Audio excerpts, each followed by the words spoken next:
channel YouTube Mas dan Ember. Kisah Qabil, anak Nabi Adam yang mati saat jadi tawanan perang. Kisah berikut dinukil dari karya Syekh Muhammad bin Ahmad bin Iyas yang diterjemahkan oleh Abdul Halim, berjudul Kisah Penciptaan dan Tokoh-Tokoh Sepanjang Zaman.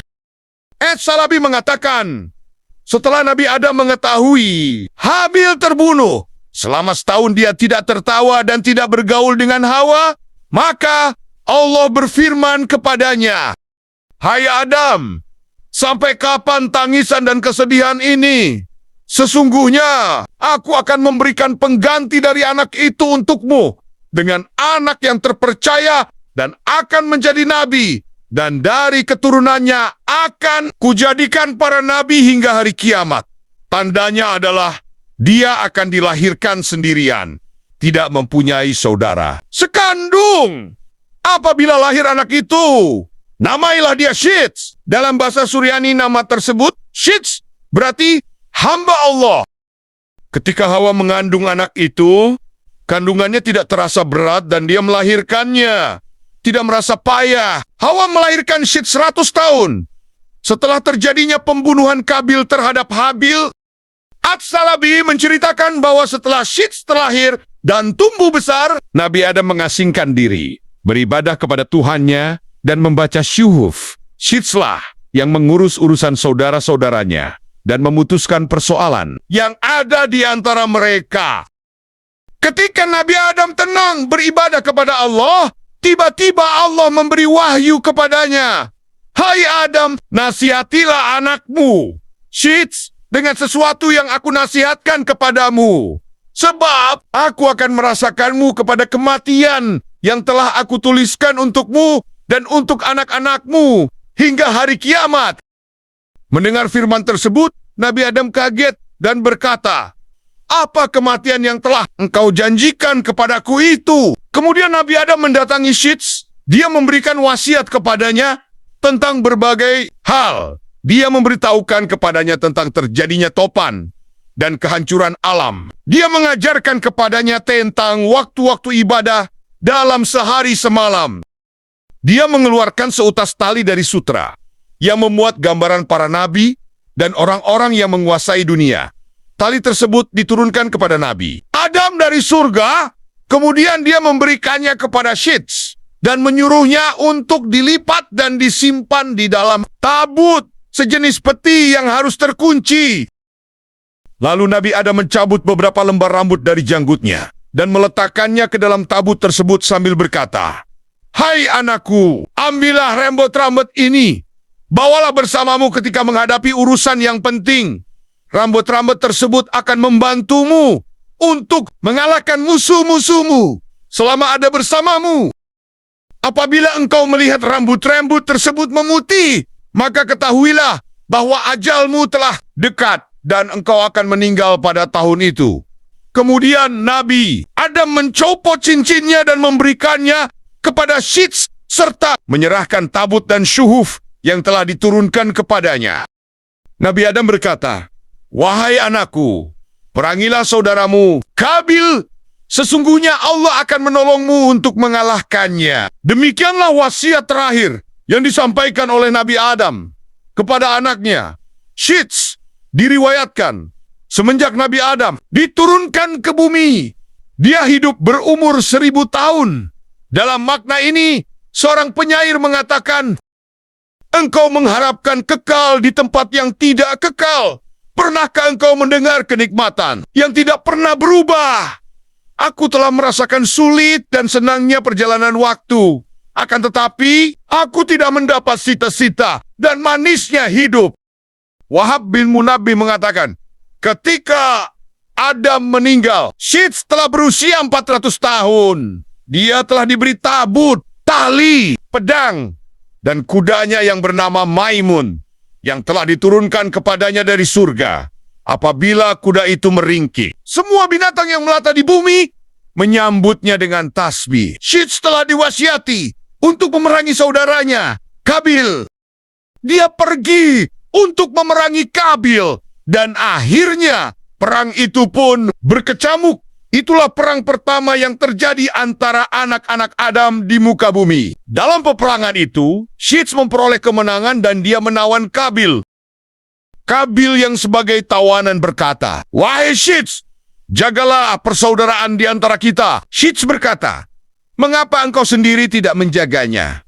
Engkau telah membunuh saudaramu Habil." Kemudian Kabil ditawan oleh Syits.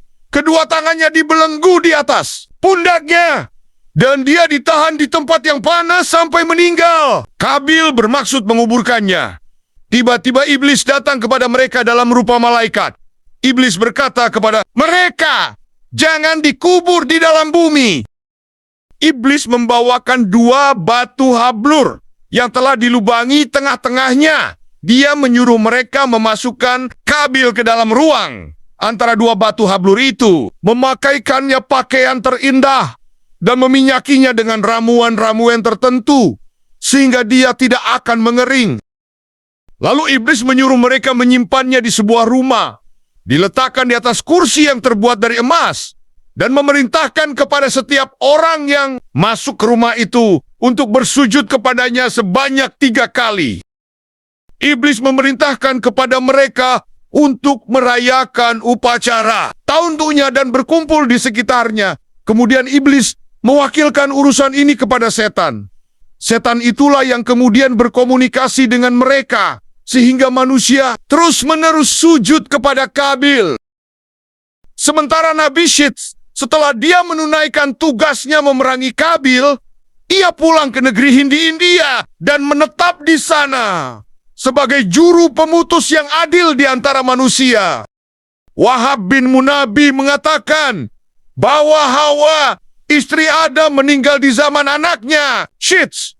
Setelah meninggalnya Nabi Adam, Hawa tidak hidup lama, hanya setahun, dan meninggal di hari Jumat dalam waktu yang sama ketika dia diciptakan.